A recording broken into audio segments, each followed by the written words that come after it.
Welcome to the Do Zone, where real entrepreneurs share real strategies about getting things done. I'm your host, Josh Thomas. Tag me at JT Literally and show me what you do in the Do Zone. Every week, I'll pick the best post to feature across all my social networks. This podcast is brought to you by Factor One. If you're a six-figure entrepreneur who's looking to hit 7 this year, there are 3 key shifts that you need to make right now in order for it to be possible. Go to iamfactor1.com now, and I'll show you exactly what those 3 key shifts are and how you can get them set up for your business in less than 6 minutes. Once again, that's iamfactor1.com.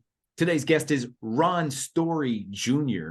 He has been a full-time entrepreneur for over 20 years and has been instrumental in the creation, development, and leadership of over 30 companies. Ron, welcome to the Do Zone. Tell us something you believe is the key to getting stuff done that most people wouldn't think of.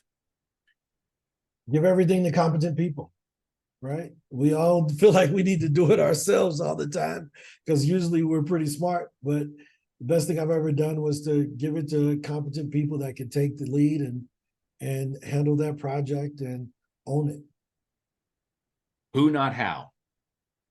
That's it. Great book. That's an excellent book, you know?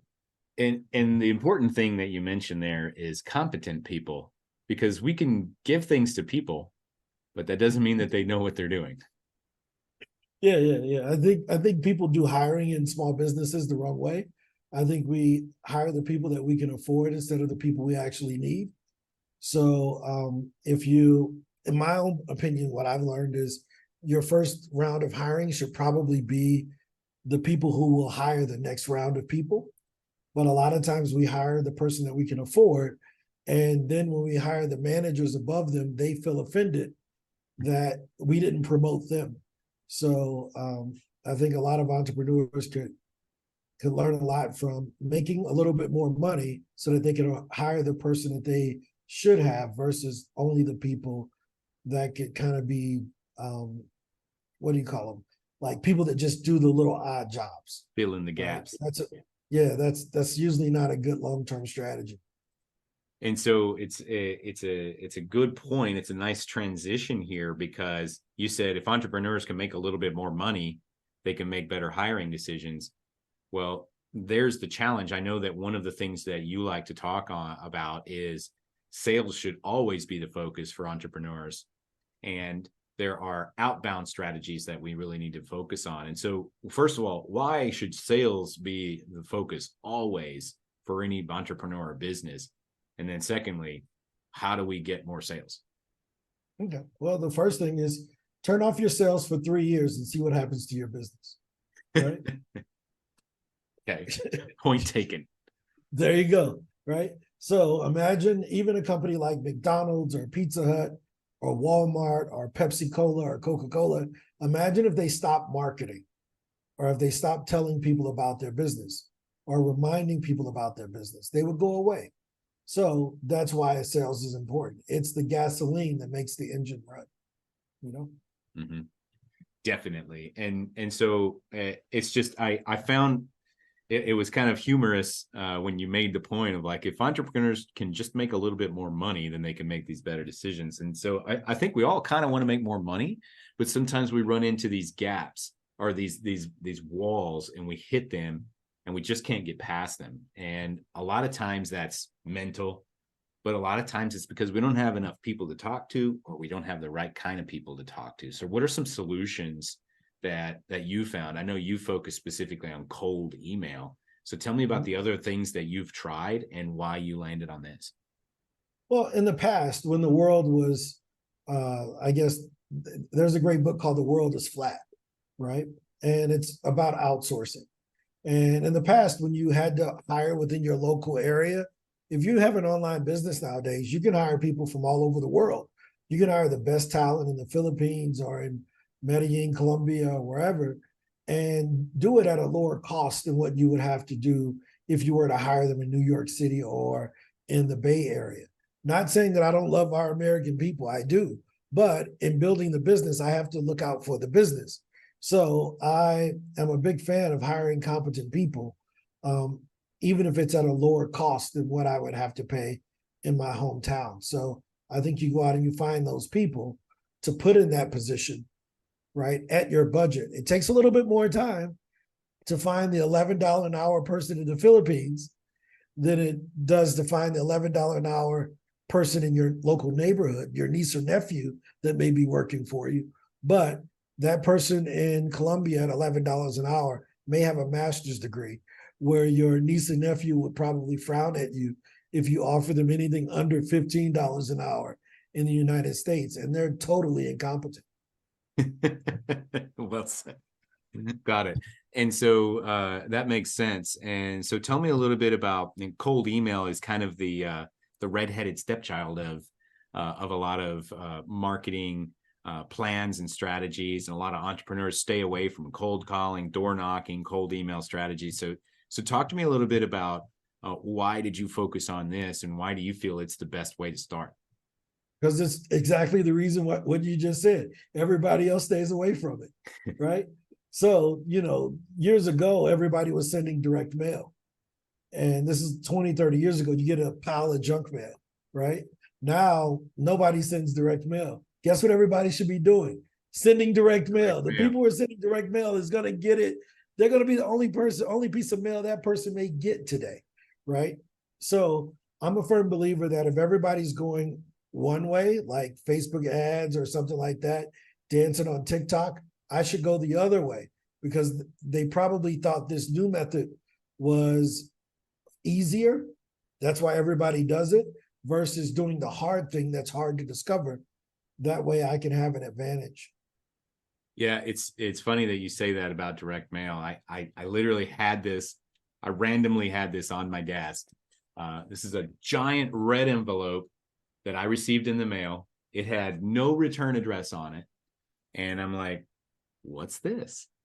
And so I opened it up, and it was a sales letter from Todd Brown. And you know what? I read every word of this sales letter. I stood there, like, I opened this thing up and I read every single word of this. It was some mastermind thing or whatever he was doing. I didn't buy it, but I can seriously thought about it. And I still, to this day, this was 6 months ago, it's sitting right here on my desk. That's how unusual it is to get direct mail. And so how do we transfer that onto cold email? We get a lot of cold emails. And so how do you really stand out on that and make it impactful for you and your business? Well, I think there's two different methods. I think there's a spectrum of cold emails, right? There's the person who says, I'm going to send 100,000 emails this month with a 5% open rate. I'm going to burn through my domains and all of that, right? And then on the other side, there's the person who says, I'm going to write each email one at a time. I'm going to look at their LinkedIn profile. I'm going to find something significant to say to them.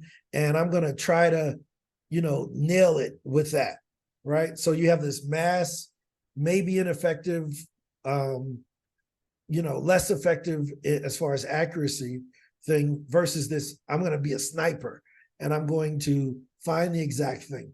I kind of live in the middle of that, right? I like to point out that a person has a problem, or ask them if they have a problem and if they're looking for a solution.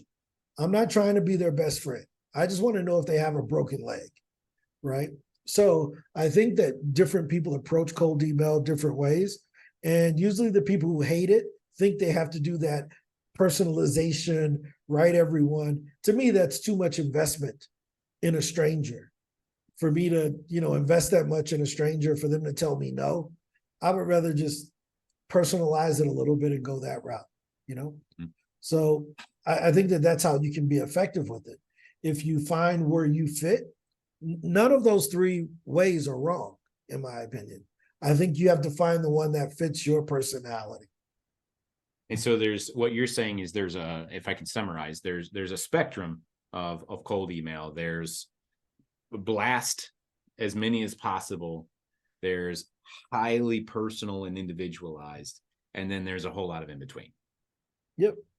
Okay. I live in the in between, right? I'm going to send something personal, but I'm not going to go and review your LinkedIn page, right? It's just too much investment on my side. I would rather send out 100 emails a day to 100 people that are well targeted versus sending 10 emails a day to people that I've stalked. I just don't have the stalking time. I don't have the stalking time, man. I just don't have it. Yeah, I ain't got time to do that. You know, and I think of you because we've connected several times, and I got a story for you that I think you'll appreciate. So I'm hosting this weekly discussion panel called the BYOB Lunch Club, which you were a guest on, and you did great, and you shared all kinds of wisdom, and you shared your cold email templates, and it was awesome. And so we hosted another one for CRMs and automation, and I thought all of the guys that I'm bringing on here use High Level. And I wonder if I could get Sean Clark, who's the founder of High Level, to come on to this lunch club. And I remember your voice ringing in my head. I was like, I wonder how I could get his attention. And I remember, like, you said to me one day about somebody else I was talking about, you know what I would do? I would just email him and ask him. There you go. And so I found him on LinkedIn, and I messaged him and I said, hey, Sean, I host this weekly discussion panel called the BYOB Lunch Club. I'm bringing on high-level experts. I'd love for you to come in and share your voice. And you know what he said? Yeah. He said, yeah, man, sure. What time? and he responded in like a couple of hours. Yeah. You know, and I was just laughing the whole time, because the only reason I did that is because you were like, man, you know what I would do? I would just email him and ask him. You know, that's my best Ron Story voice. But yeah, that's it's the like story of my life, man. I mean, back in the day, it was just calling. I remember I'm from East St. Louis, and there's a former professional basketball player by the name of Darius Miles that went to my high school. So when he got drafted into the NBA, I was like, dude, I want to see if I was selling insurance and investments at the time. I'm like, I want to see if I can get him as a client. So I found his mom's phone number and I called her, you know, and I mean, I've reached out to George Lucas's wife. I've reached out to a lot of people, just like, yo, what can they tell me? No, or they can not respond. Surprisingly, they responded. Some not positively, but they did respond.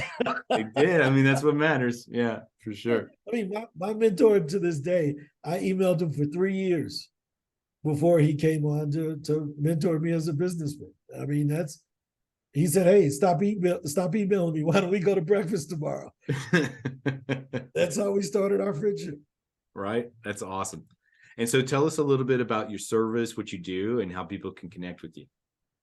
Yeah. So basically right now I help people to share their stories and perspectives via podcast with our software PitchDB. We have it as a done for you service also, where we will reach out and get you booked on podcasts like we are right now, or for speaking gigs. So that's what we do. On top of that, we pretty much set appointments for just about anybody. But the primary thing that we do is we reach out to strangers for a living, man. You talk to strangers for a living. You're not following mom's advice, right? Yeah, exactly. I mean, look, nobody's following mom's advice. People hop in Ubers all the time. Not only are they talking to strangers, they're getting in strangers' cars, and the strangers are offering them candy on the back of the seat. It's all the things our parents told us not to do. That's awesome. You're so right. Okay, so you talk to strangers for a living, or actually you talk to strangers for a living on behalf of others. And so getting on podcasts, finding guests for podcasts, setting appointments, and also cold email services. And so where can we go to learn more about this and connect with you directly? Well, if you wanted to connect with me, you can find Ron Story Jr. on all platforms, on Instagram, TikTok, Rumble, YouTube, Instagram, whatever, LinkedIn. I own Ron Story Jr. everywhere, even at ronstoryjr.com, that you can find me. And you can see all the products that we offer to people, you know? Excellent. Appreciate that. So, hey, we're going to wrap up from here. Very thankful for our guest, Ron Story Jr., for coming on and sharing a little bit of wisdom about how he gets stuff done. Thanks so much for that. For those of you who are looking to connect with him directly, you can find him on social media at Ron Story Jr., or you can go to ronstoryjr.com to learn about his various services where he can talk to strangers on your behalf. If you listen to us on your morning commute or during your workout, somewhere out in the field, Be sure to snap a selfie and tag me at JT Literally. Tell me what you do in the do zone. Also, if you're ready to take your business to the 7-figure barrier, but you know what got you here ain't going to get you there, we can help. Go to IamFactor1.com now and let's see how much impact we can make in less than 6 minutes. Know this, you are Factor One for your own success. Now, let's get to work.